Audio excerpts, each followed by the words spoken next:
FLCC. Berhubung belum jam 12, jadi masih pagi. Selamat pagi semuanya. Alright, sebelum masuk ke firman Tuhan, mari kita bersatu dalam doa. Tuhan, kami mengucap syukur atas kesempatan kami bisa beribadah di tempat ini. It's always an honor, it's always a privilege to come to worship you. Dan Tuhan, kalau sebentar kami ingin mendengarkan firman Tuhan, Engkau buka hati kami, buka telinga kami ingin mendengarkan langsung daripadamu, bukan hanya dari sekedar perkataan manusia. Biarlah setiap benih firman Tuhan tidak menjadi sia-sia, tetapi bertumbuh dan berbuah dalam hidup kami. Dalam nama Yesus, semua yang percaya sama-sama katakan, amin. Oke, silakan duduk semua. Alright, kita masuk ke Financial Fails Week yang ketiga. Financial Fails Week yang ketiga, series yang dibuat oleh Bapak Gary. Boleh kasih tepuk tangan dulu untuk Gary, terima kasih banyak. Sudah membuat series yang luar biasa. Iya, buat teman-teman yang tepuk tangannya agak nanggung, ya karena belum pernah bikin series guys. Susah bikin series. Jadi kalau yang udah pernah mungkin tahu tuh susahnya bikin series. Boleh gak sekali lagi kita kasih tepuk tangan buat Gary. Terima kasih banyak sudah mau membuat series ini. Di Financial Fails yang ketiga kita akan belajar hal baru lagi. Kalau minggu yang pertama kita belajar tentang apa? All of the ownership belongs to God. Yang kedua kita belajar minggu kedua money management. Alright. Dan yang ketiga kita akan belajar pelan-pelan. Kita akan mulai dengan satu cerita. Dari Matius 25 ayat 14 sampai 30. Mungkin sebelumnya gue ingin ceritakan konteks hidup gue. Sebelum masuk ke firman Tuhan. Jadi gue seseorang yang memang suka dengan finance and investment. Gue mulai menyukai ini waktu lulus. Jadi gue lulus jurusan gue psikologi. Ada anak psikologi di sini? 1, 2, oh ada juga. Oke, ada beberapa, mungkin 2, 3 orang. Dari psikologi, tapi gue sangat senang finance. Jadi akhirnya dalam 4 tahun terakhir di karir gue sudah berkarir selama 6 tahun. Tapi 4 tahun terakhir, gue selalu memilih tempat kerja di institusi finansial. Karena gue memang suka. Makanya gue seneng banget ketika ada series ini. Karena gue percaya finansial itu salah satu elemen yang penting yang bisa membangun atau menghancurkan hidup kita. Kebanyakan kalau ditanya masalah orang itu adalah uang. Makanya suka ada istilah, aduh pusing obatnya ditampar duit 3 miliar gitu. Pernah dengar gak? Joke-joke kayak gitu. Kalau yang sering gue berharap tidak terlalu sering lagi didengar karena sepertinya circle-nya agak salah gitu ya. Nah, Matthew 25 verse 14 until 30, ini dikasih nama di NIV gue suka banget. Karena kalau di tempat lain dibilang the parable of talents, perumpamaan talenta gitu ya. Terkadang talenta dipusingkan juga dengan kita punya talenta untuk Tuhan gitu ya. Mungkin kita bisa melakukan sesuatu. Tetapi gue suka di NIV benar-benar dikatakan the parable of the bags of gold. Jadi perumpamaan tentang ini bukan cuma satu ya, bags ada S-nya. Jadi berkantong-kantong atau berkarung-karung emas. Jadi bukan cuma emas 1 gram yang dibahas di sini, tapi sekantong-kantong, berkantong-kantong. Sangat banyak jumlahnya. Gue akan ceritakan, gue gak akan baca semua ayatnya. Tapi ceritanya seperti ini. Yesus kasih perumpamaan bahwa ada satu majikan, satu bos, satu manajer. Dia punya 3 orang di bawah dia. Mungkin karyawannya gitu ya, staffnya. Nah kepada 3 orang ini dikasih bags of gold. Kantong-kantong emas dan jumlahnya berbeda-beda. Kepada orang yang pertama dikasih 5 kantong emas. Kepada orang kedua dikasih 2 kantong emas. Kepada orang ketiga dikasih 1 kantong emas. Sebelum teman-teman mengambil kesimpulan, wah ini emang ada ketidakadilan nih dari awalnya. Tetapi gue ingin kasih tahu dulu bahwa di sini kita berbicara a bag of gold, bukan cuman 1 gram emas. 1 gram emas mungkin kecil, jumlahnya kalau nggak salah sekarang ada di sekitar 2 jutaan, kalau nggak salah bisa dicek. Karena dalam 3 bulan terakhir naiknya 50% kayaknya ya. Nah, tapi kalau 1 gram aja 2 juta, gimana sekantong?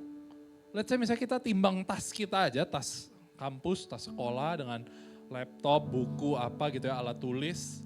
Mungkin jumlahnya 5-10 kilo, benar gak? Jadi ketika hamba yang mendapat 1 bag of gold ini dikasih gitu ya, itu bukan jumlah yang kecil. Jadi sebelum teman-teman mengambil kesimpulan, gila cuma dikasih 1 kantong emas, cuma dikasih kalau bahasa lainnya 1 talenta. Tapi jumlahnya ini sangat besar. Nah disinilah ada perbedaan. Yang 5 dan yang 2 melakukan hal ini waktu mereka dikasih. Mereka mengusahakan, mereka bekerja, mereka menginvestasikan.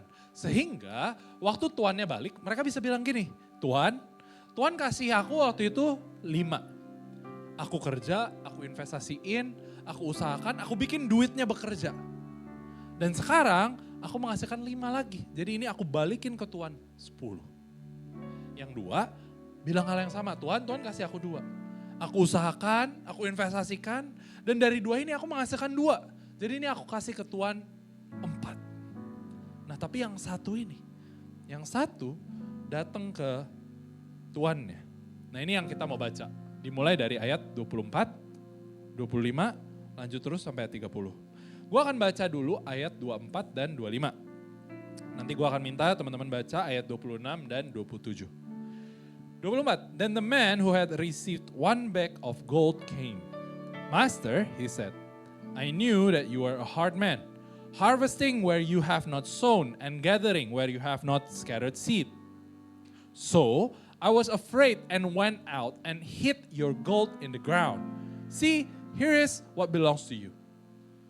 Jadi orang ini bilang ke tuannya, Tuan, menurutku ya Tuan, Tuan ini orang yang keras. Tuan ini orang yang mau mengambil di tempat di mana dia tidak menabur. Wih, ini perkataan yang keras nih, gitu kan? Kayak lagi dimarahin, diejek, dihina tuannya dia. Nah, terus dia bilang, ya udah karena aku tahu itu, makanya aku pergi, aku sembunyikan harta ini, dan nih sekarang waktu Tuhan balik, aku kembalikan persis keadaannya seperti waktu Tuhan memberikannya kepadaku. Pertanyaannya, apakah hamba ini, orang ini mencuri? Mencuri nggak? Tidak. Dia ngembalikin persis seperti waktu dia dikasih.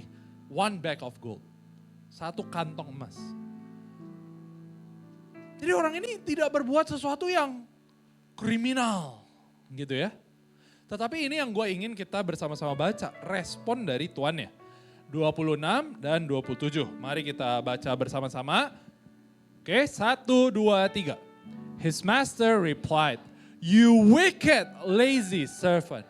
So you knew that I harvest where I have not sown and gather where I have not scattered seed? Well then, you should have put my money on deposit with the bankers, so that when I return, I would have received it back with interest. Tuhan yang ngomong gini, kamu itu hamba yang jahat dan malas. Jadi walaupun hamba ini tidak mencuri, mengembalikan utuh, tapi si tuannya bilang ini adalah hamba yang jahat dan malas.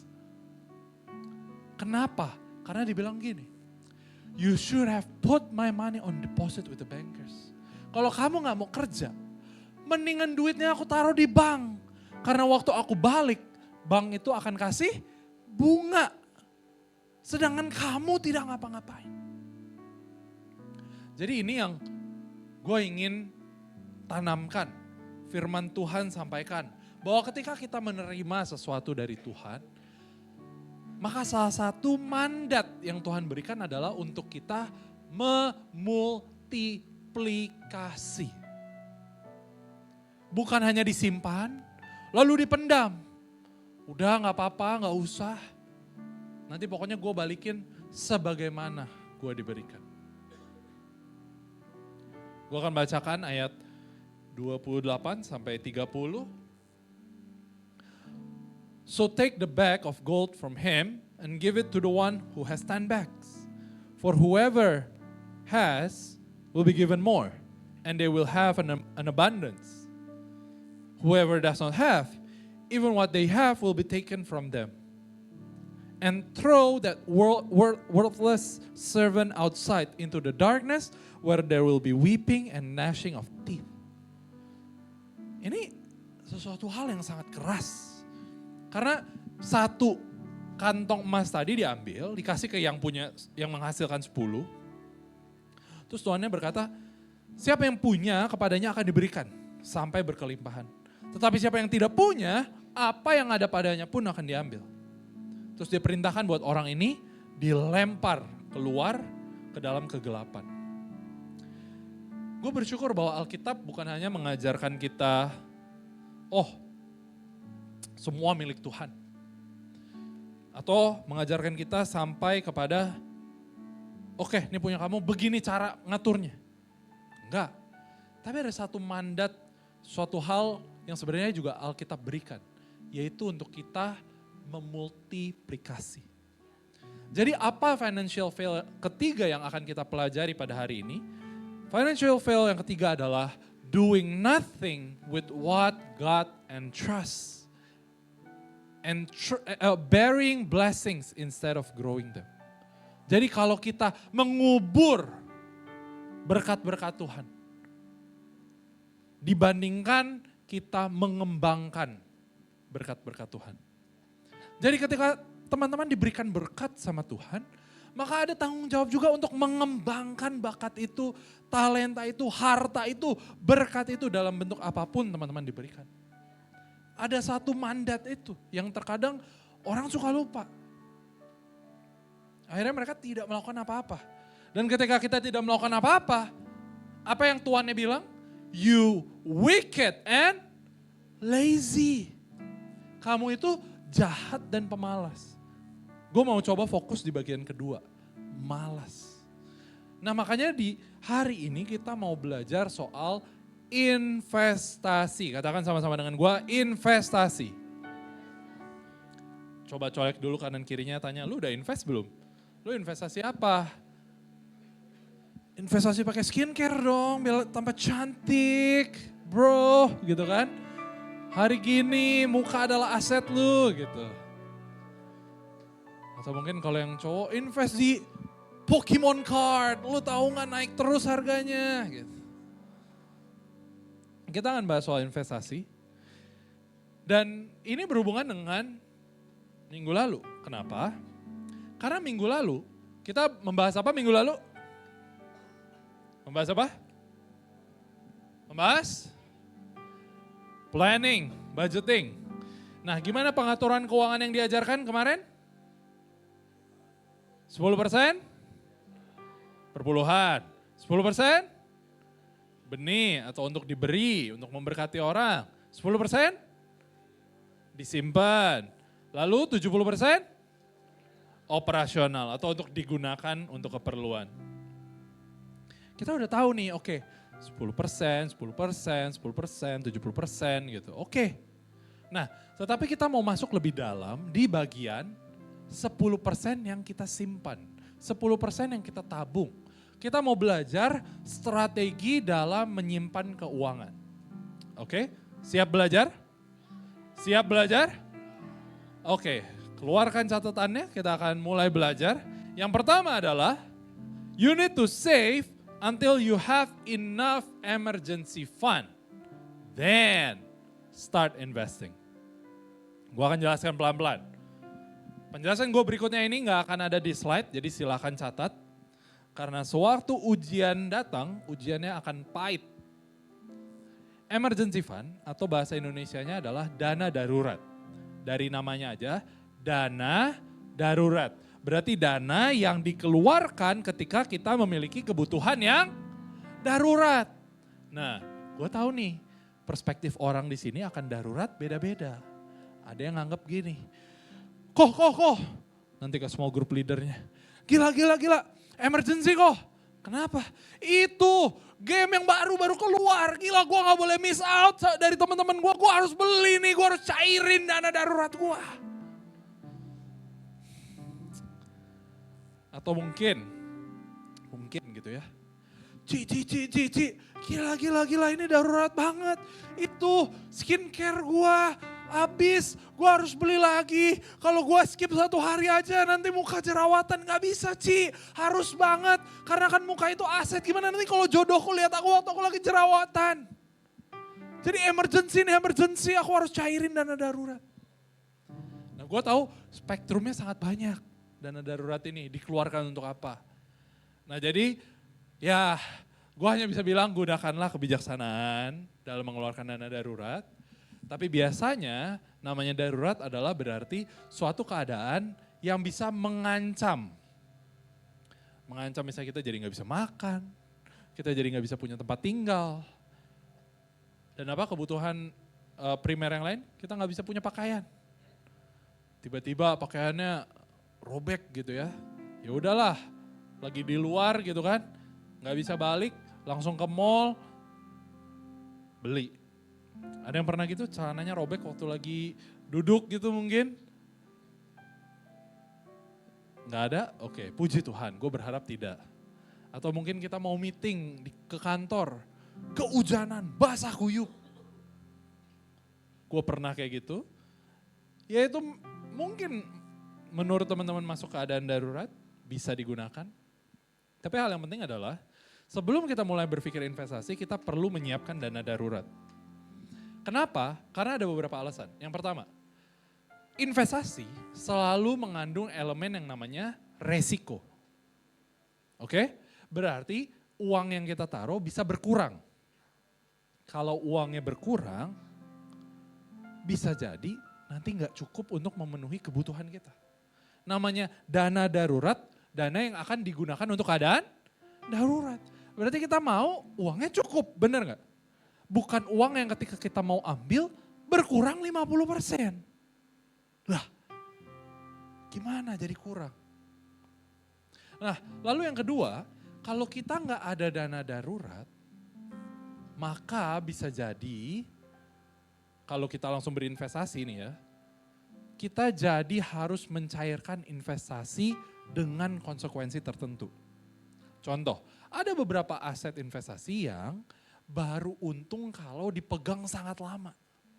Contoh, beli properti. Beli properti ini mahal banget. Dan waktu belinya ada banyak surat-surat yang harus diurusin. Karena gak ada dana darurat, mendadak rumahnya itu atau propertinya dalam bentuk apapun, mau gak mau harus dijual. Karena gak ada dana darurat, propertinya harus dijual. Akhirnya mau gak mau dijual murah. Gak bisa untung. Nah jadi itu pentingnya dana darurat. Sehingga investasi kita tidak terganggu. Dan dana darurat, ini penting, tolong taruh dana darurat di tempat yang mudah diambil. Karena tadi kita butuhnya dalam keadaan darurat. Kalau kita butuh dalam keadaan darurat, lalu kita mau ambil uangnya, baru bisa diambil sebulan kemudian. Udah gak selamat duluan kita. Jadi taruhlah di tempat-tempat yang mudah untuk diambil. Sekarang pertanyaannya, berapa dana darurat yang harus saya miliki? Oke, ada 2 perspektif di sini. Oke, ada 2 perspektif. Yang pertama, ada orang yang menghitung dana darurat berdasarkan penghasilan. Oke, ada yang perspektif kedua menghitung dana darurat berdasarkan pengeluaran. Yang satu tadi berdasarkan apa? Penghasilan, yang kedua berdasarkan pengeluaran.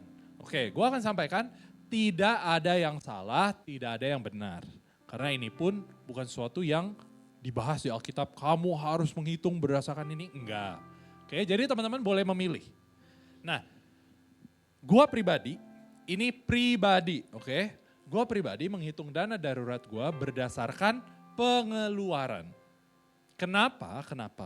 Karena kalau berdasarkan penghasilan, sekali lagi ini pribadi ya teman-teman, bukan kebenaran.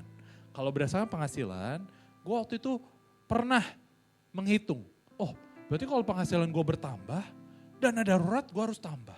Penghasilan gue bertambah, dana daruratnya gue harus tambah lagi. Sedangkan pengeluaran gue waktu gue lihat sama-sama aja. Dan tahukah teman-teman bahwa ketika teman-teman penghasilannya meningkat, gaya hidup itu tidak perlu meningkat. Ini mungkin beberapa teman-teman ada yang belum mengerti. Tapi nanti ketika udah mulai bekerja, pasang ini di kepala teman-teman. Penghasilan meningkat, gak harus gaya hidup meningkat. Makan di warteg masih enak kok guys. Itu mah gak akan pernah gak enak, percaya sama gue. Sampai Yesus datang. Padang, sampai Yesus datang akan enak. Sama aja, sama. Nah, gimana cara menghitung emergency fund? Oke, nah ini silahkan dicatat. Yang pertama, kalau teman-teman masih single, belum berkeluarga. Kalau teman-teman masih single, belum berkeluarga, siapkan emergency fund 3 kali. 3 kali apa? Tadi ada 2 pilihan, bisa 3 kali penghasilan, bisa 3 kali pengeluaran. Bebas. Kalau masih single, belum berkeluarga. Oke? Nah, buat teman-teman yang sudah berkeluarga, ya gue tahu masih sedikit di sini, tapi nanti kan teman-teman akan berkeluarga. Tolong siapkan 6 kali.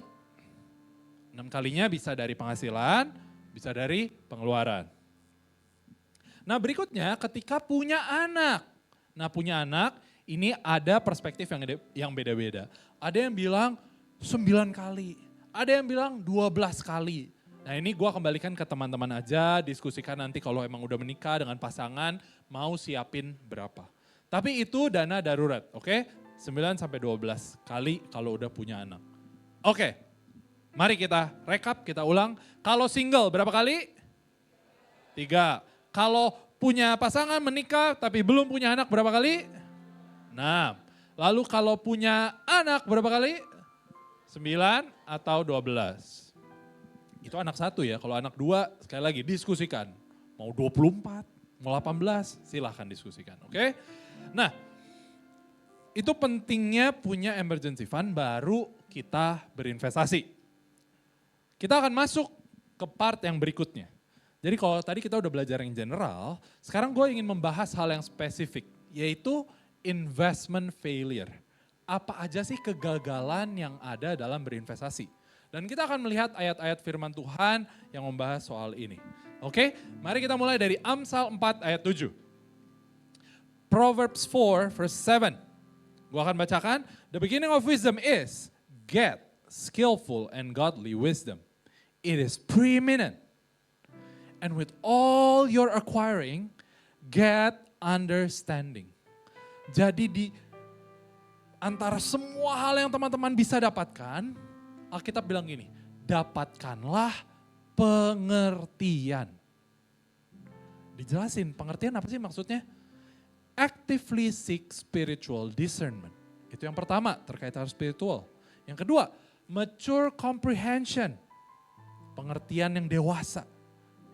Yang ketiga, ini yang menurut gue terkadang beberapa orang mengabaikannya. And logical interpretation. Bagaimana kita bisa menafsirkan sesuatu dengan logika yang baik.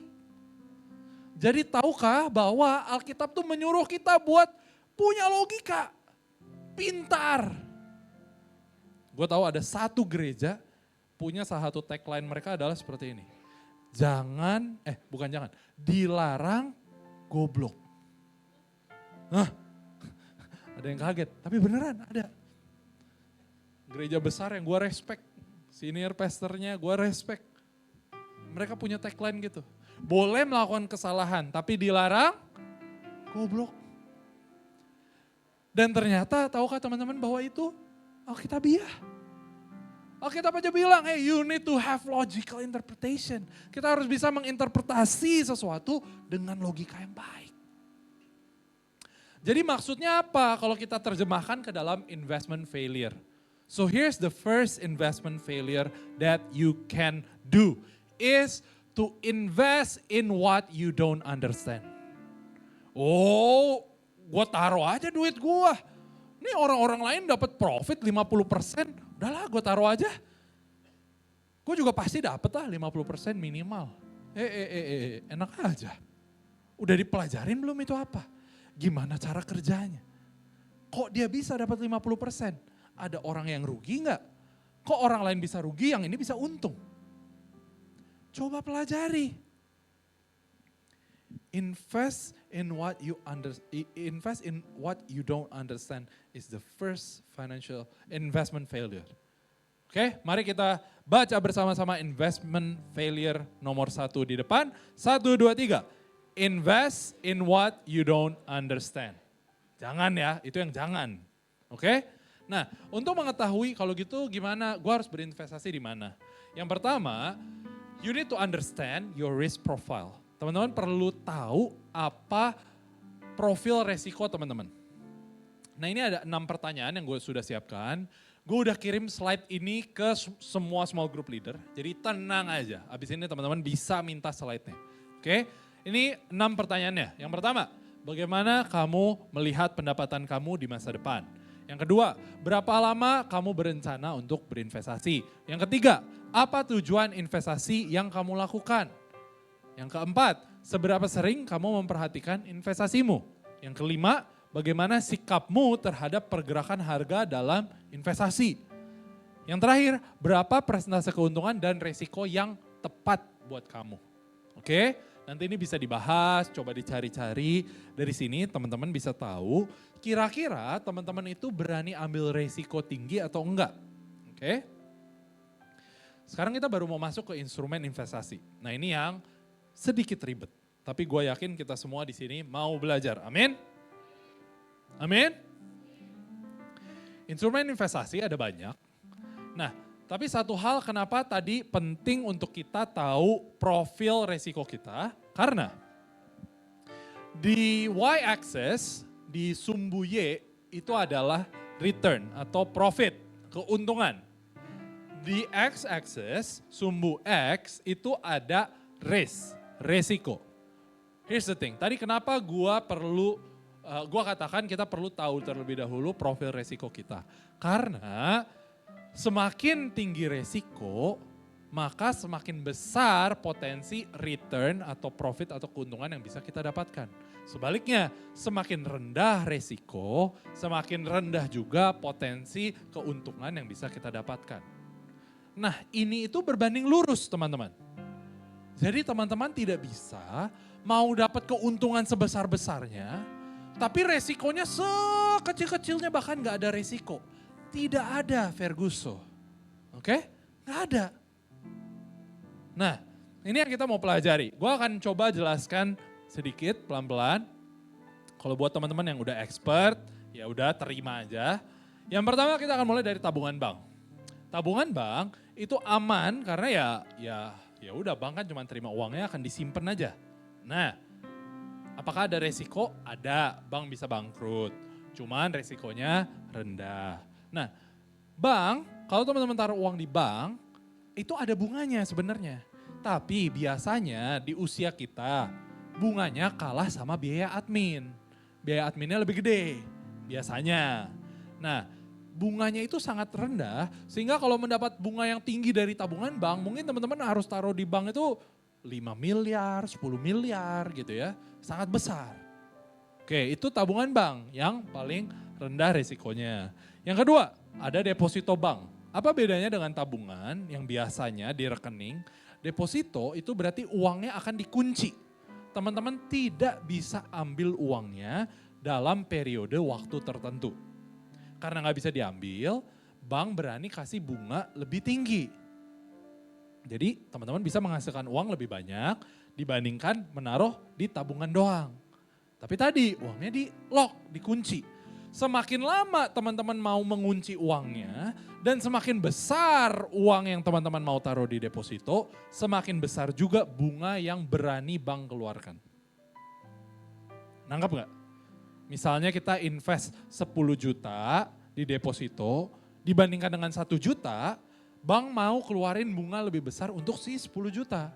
Kalau 10 juta ini kita mau simpen 10 tahun, terus kita punya 10 juta lagi kita mau simpen 1 tahun, maka bank lebih berani kasih bunga yang di 10 tahun. Gitu ya. Oke, berikutnya kita naik ke obligasi negara dan obligasi perusahaan. Obligasi negara, obligasi perusahaan, ketika mendengar kata obligasi, itu artinya surat hutang. Jadi kalau obligasi negara artinya negara mau ngutang sama kamu. Hah? Negara Indonesia? Gue bisa ngutangin negara Indonesia? Bisa. Kalau obligasi perusahaan berarti yang mau ngutang adalah perusahaan. Nah, kalau tabungan bank itu biasa bunganya 0,1% paling gitu ya. Deposito ya 3, 4, ada yang beberapa bank digital setahu gue ngasih sampai 7-8% gitu ya. Obligasi negara, obligasi perusahaan range-nya ada dari 5 sampai 8. Mungkin obligasi perusahaan ada yang 10% gitu ya. Itu sedikit lebih tinggi dari deposito bank. Tapi lebih beresiko. Nah, kalau teman-teman lihat obligasi negara resikonya lebih rendah dibandingkan obligasi perusahaan. Kenapa? Kalau negara bangkrut, repotlah hidup semua rakyat. Kan gitu ya? Berarti makanya resikonya lebih rendah karena kemungkinan bangkrutnya lebih kecil dibandingkan obligasi perusahaan. Oke, berikutnya adalah masuk mata uang asing. Gue ingin katakan di sini mata uang asing bukan trading forex guys, oke? Bukan. Mata uang asing di sini berarti teman-teman beneran pegang mata uang asingnya. Misalnya US dollar, Singapore dollar, Australian dollar, Chinese yuan gitu ya. Misalnya contoh-contohnya itu tadi. Jadi beneran dibeli, dipegang gitu. Atau ya bisa dalam bentuk disimpan di bank atau pegang fisik.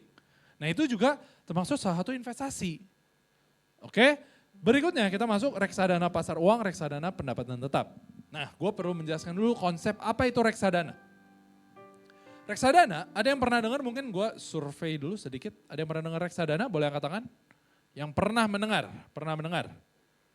Oke, lebih sedikit dibanding yang tadi pagi. Gue akan coba jelaskan.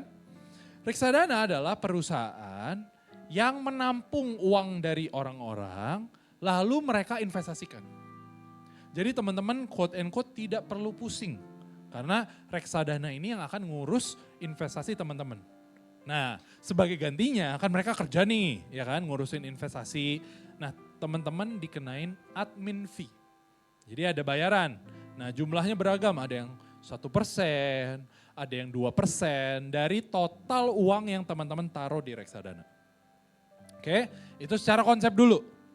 Yang pertama kita akan bahas reksadana pasar uang. Reksadana pasar uang berarti uang teman-teman yang ditaruh di reksadana itu mereka investasikan ke deposito bank. Nah terus teman-teman mungkin bertanya, kenapa gue gak langsung aja buka deposito? Nah pertanyaannya, seberapa banyak orang yang mau cari di seluruh bank yang ada di Indonesia, deposito mana yang paling tinggi bunganya? Kayak misalnya di laptop dia ada 20 tab kebuka, semuanya dibandingin bunganya dari semua bank yang ada di Indonesia. Dengan tahunnya ini dihitungin interest rate-nya, pokoknya semua yang terbaik yang mana sampai akhirnya ketemu satu yang terbaik.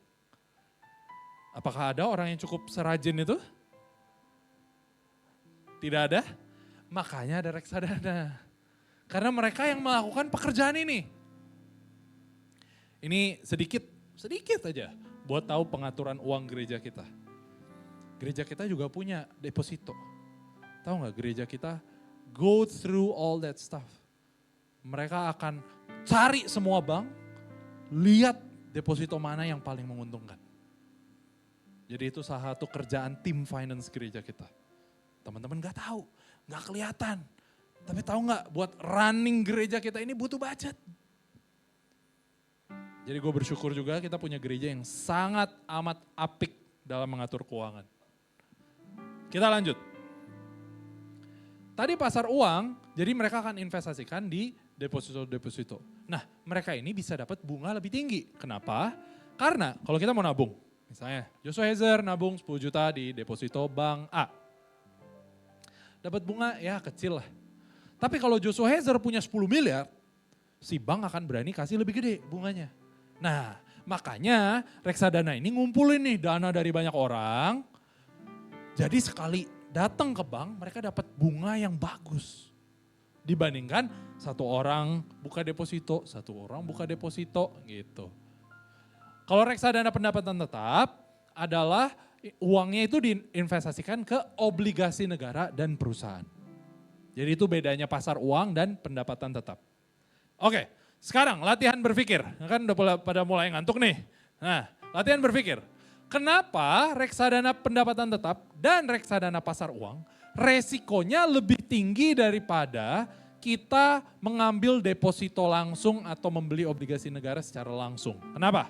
Ada yang bisa jawab? Kenapa resikonya lebih tinggi? Karena? Ada yang bisa jawab? Penipuan. Penipuan di mananya? Hah?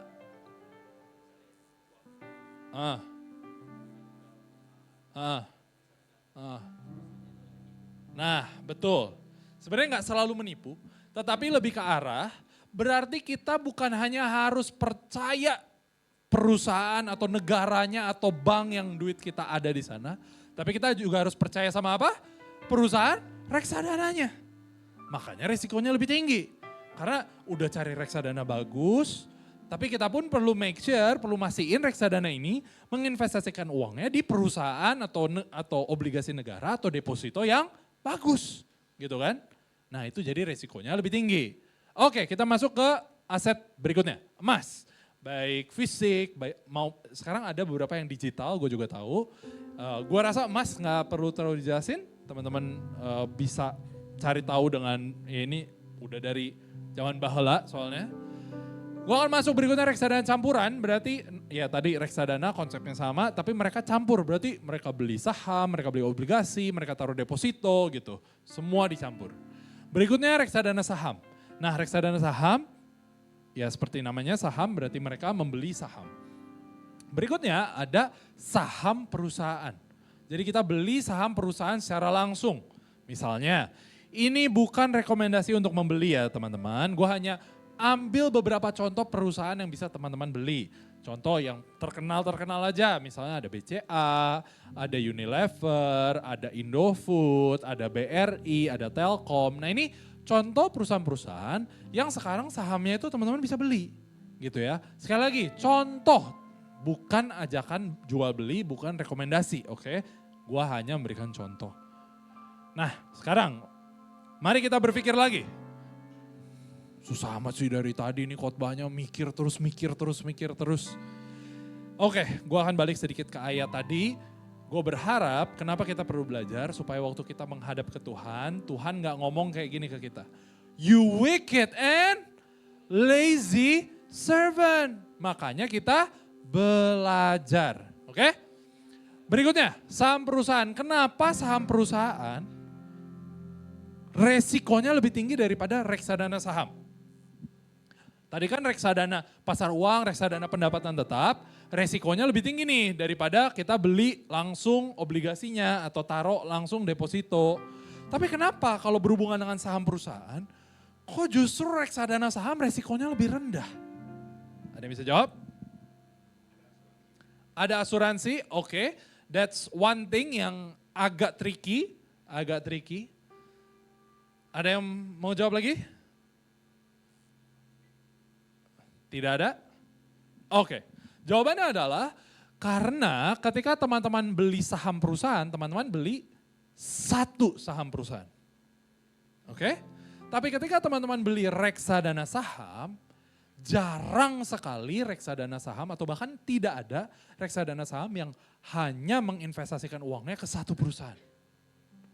Jadi secara otomatis ketika teman-teman mengambil reksadana saham, teman-teman langsung punya beberapa saham. Enggak cuma satu. Sedangkan kalau teman-teman mau beli saham perusahaan, misalnya teman-teman mau punya 10, ya udah beli satu, beli perusahaan yang kedua, beli perusahaan ketiga, terus begitu sampai yang ke-10. Nah itu bedanya, makanya resikonya saham perusahaan lebih tinggi. Oke, berikutnya dua yang paling atas gua tidak akan bahas, oke. Mata uang kripto dan pasar derivatif. Pasar derivatif itu apa? Short selling, futures, all that kind of stuff. Gue hanya akan bilang ini teman-teman, yang dua paling atas ini resikonya sangat amat tinggi. Gue bilang sekali lagi ya, yang dua di atas mata uang kripto dan pasar derivatif gitu ya, sangat amat tinggi. Jadi gue tidak akan membahas di sini. Kalau teman-teman mau investasi di sini boleh nggak? Mau trading boleh nggak? Jawabannya boleh atau nggak? Boleh. Tapi apa yang perlu teman-teman lakukan? Dipelajari dulu. Karena investment failure pertama adalah invest in what you don't understand. Nggak apa-apa kalau mau invest, tapi pelajarin. Oke? Nah, kita akan masuk ke investment failure number 2. 1 Timotius 6 ayat 10. Oke, gue akan minta kita semua baca bersama-sama. Enggak sih, teman-teman yang baca karena gue mau minum, oke? Mari kita baca 1, 2, 3.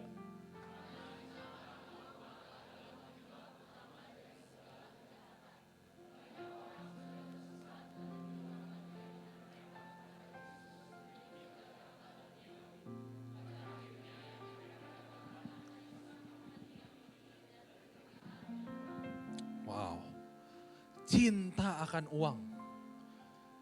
Tahu nggak, uang itu tuh netral. Uang tuh nggak jahat, nggak baik. Tapi cinta akan uang adalah penyebab utama dari segala kejahatan. Gue berharap tidak ada teman-teman dari tempat ini yang tersesat dan meninggalkan keyakinan mereka kepada Kristus demi mengejar harta duniawi. Gue akan bacakan dari Amplified Version. Okay, but those who are not financially ethical and crave to get rich, punya keinginan terbesarnya adalah menjadi kaya. Jadi kaya salah atau enggak? Enggak. Alkitab tidak menyalahkan kalau teman-teman kaya. Yang menjadi salah adalah ketika you crave. Hal yang teman-teman paling inginkan adalah menjadi kaya. With a compulsive, greedy longing for wealth, fall into temptation and a trap and into many foolish and harmful desires that plunge people into ruin and destruction leading to personal misery. Apa investment failure yang kedua? Treat investment as a get rich quick scheme. Memperlakukan investasi sebagai cara menjadi cepat kaya. Tahu gak sih teman-teman bahwa menjadi kaya itu sebenarnya bisa dipastikan. Bisa dipastikan. Gue bisa memastikan semua teman-teman di sini bisa menjadi kaya. Tapi ada satu hal yang gue tidak bisa pastikan. Waktu. Kapan teman-teman akan menjadi kaya, gue gak tahu. Tapi teman-teman tuh pasti bisa menjadi kaya. Kenapa? Karena ada keajaiban dunia ke-8 ini. Yang namanya adalah compound interest. Atau mungkin bahasa Indonesianya bunga berbunga. Ini gue berharap teman-teman bisa mengerti, gue akan coba menjelaskan pelan-pelan, oke? Ya betul, memang agak mikir. Oke, di atas adalah asumsi teman-teman nabung, investasiin tabungan teman-teman, dan dapat bunga 5% per tahun. Oke, yang di bawah, tabel yang di bawah, adalah asumsi jika tidak ada bunga sama sekali. Oke, gue akan mulai dari yang tidak ada bunga. Tahun pertama teman-teman nabung 1 juta. Tahun kedua nambah lagi, nabung lagi 1 juta. Totalnya jadi 2 juta. Tahun ketiga nabung lagi 1 juta, totalnya jadi 3 juta. Di tahun ke-10 total tabungan teman-teman adalah 10 juta. Gampang ya? Gampang ya? Sekarang kita coba dengan ada bunga berbunga. Di tahun pertama kita nabung 1 juta. Oke. Nah dari 1 juta itu kita dapat 5%. Oke, berarti dapat 50.000. Tapi di tahun kedua kita nabung lagi 1 juta. Berarti kita udah awal nabung 1 juta, nambah 1 juta, ditambah bunga 50.000. Berarti totalnya ada 2.050.000. Nah tapi kan di tahun kedua kita dapat bunga lagi. Nah bunganya itu didapatkan dari nilai 2.050.000. Berarti total bunga yang akan kita dapat di tahun ketiga adalah 102.500. Berarti kalau kita di tahun ketiga tetap konsisten menabung 1 juta, maka kita akan punya 2.050.000 dari tahun sebelumnya, tambah 1 juta, tambah 102.500. Yang berarti totalnya 3,1. Kalau ini terus dilakukan di tahun ke-10, teman-teman akan punya total 12.577.893. Teman-teman lihat perbedaan dari yang di atas dan yang di bawah. Ketika tidak ada bunga sama sekali dan ada bunga 5% aja, bukan yang gede-gede banget. Total tabungannya sudah berbeda 25%. 10 juta yang tidak ada bunga dan 12,5 yang ada bunga. Bisa bayangin gak? Hanya karena mendapatkan bunga 5% per tahun, teman-teman jadi bisa punya 2,5 juta lebih. Nah ini adalah compound interest, bunga berbunga. Makanya di sini gue tulis, you can become a wealthy person through compound interest. You just need time. Jadi sabar aja. Seringkali kesalahan orang hanya tidak mau sabar.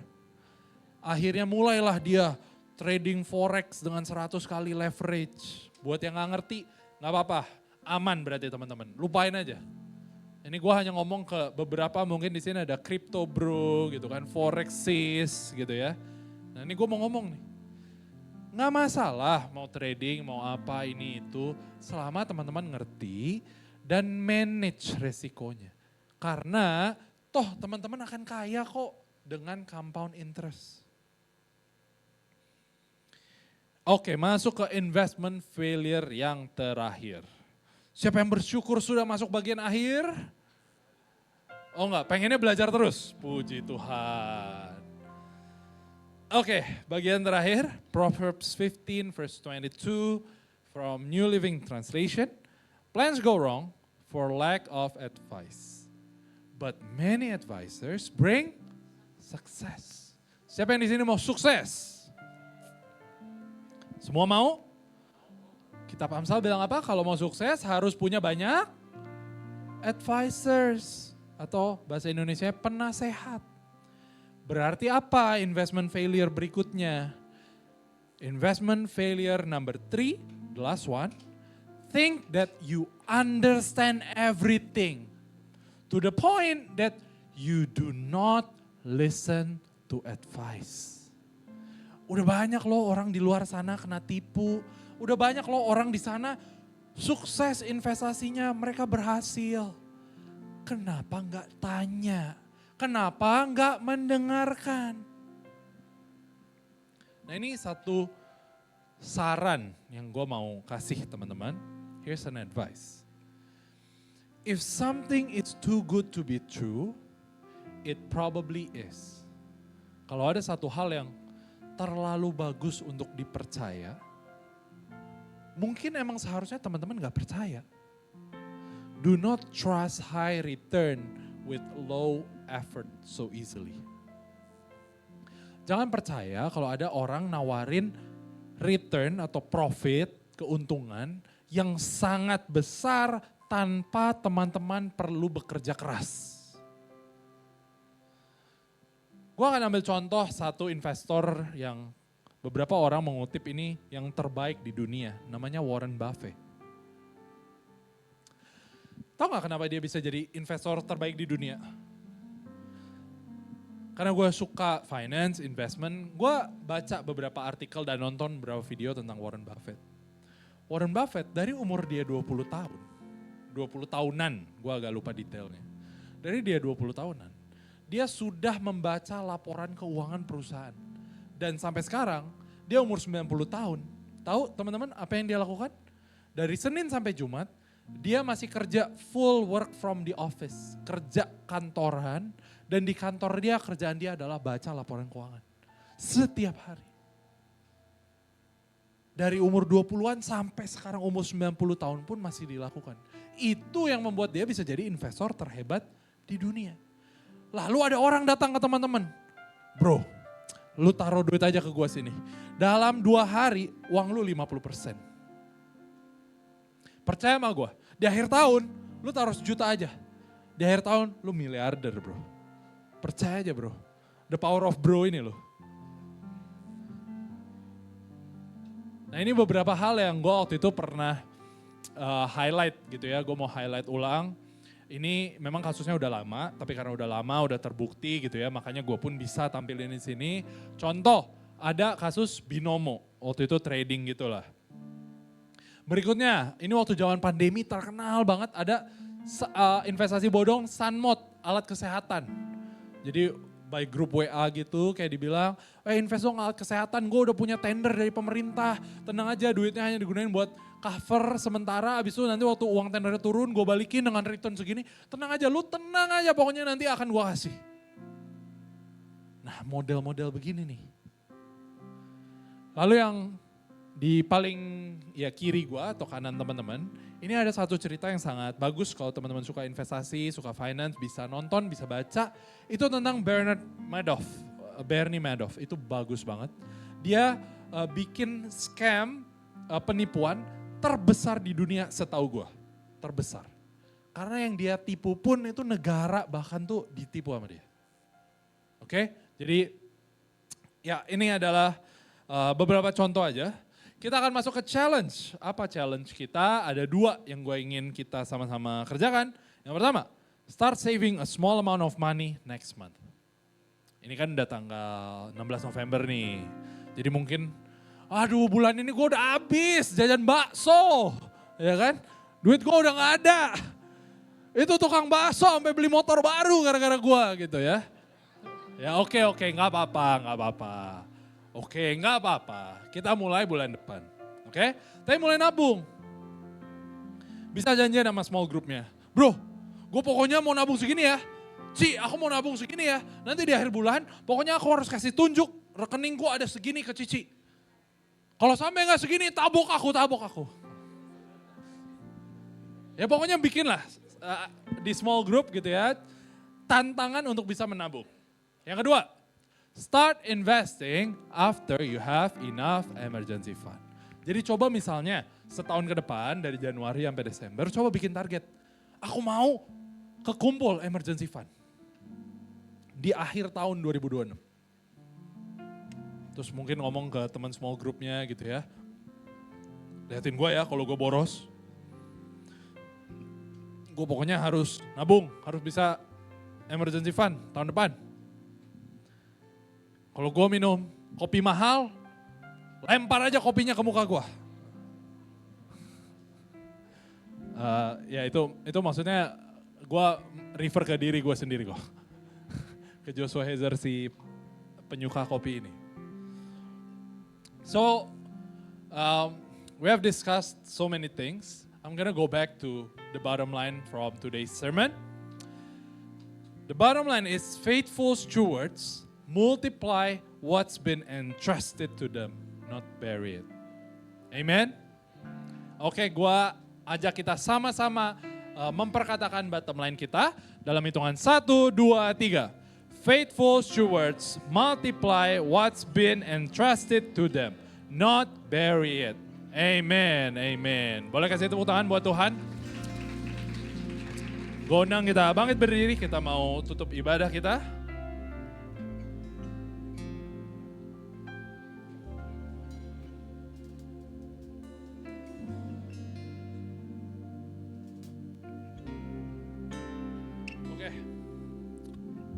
Mari kita bersatu dalam doa. Tuhan, kami mengucap syukur kalau kami sudah boleh beribadah, mendengarkan firman Tuhan.